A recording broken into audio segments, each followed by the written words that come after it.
information judiciaire a été ouverte des chefs de viol, séquestration sans libération volontaire avant le 7e jour et meurtre précédé, accompagné ou suivi d'un autre crime.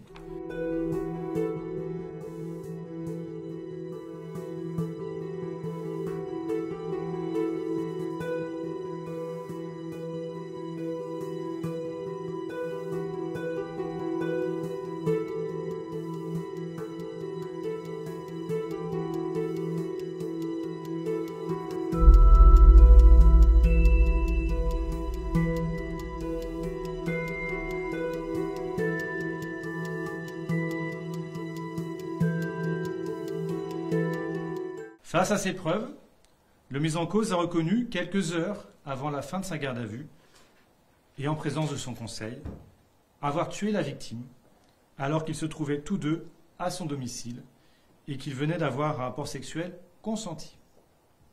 Il a précisé, sans donner davantage d'explications, qu'il lui avait donné un coup de poing, ce qui a occasionné le décès.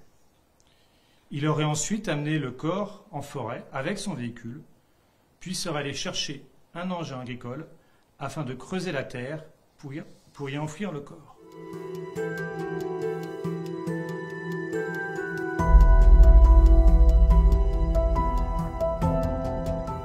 Mon jeune client est aujourd'hui quelque part soulagé de la position qu'il a décidé d'adopter. En l'état, je pense qu'il réalise tout juste à peine à la fois ce qui lui est reproché et ce qu'il a fait.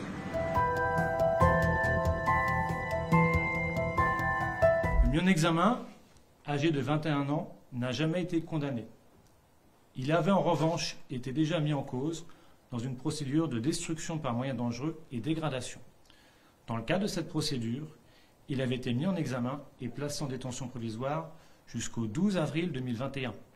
Il faisait l'objet depuis cette date d'une mesure de contrôle judiciaire dont il respectait les obligations.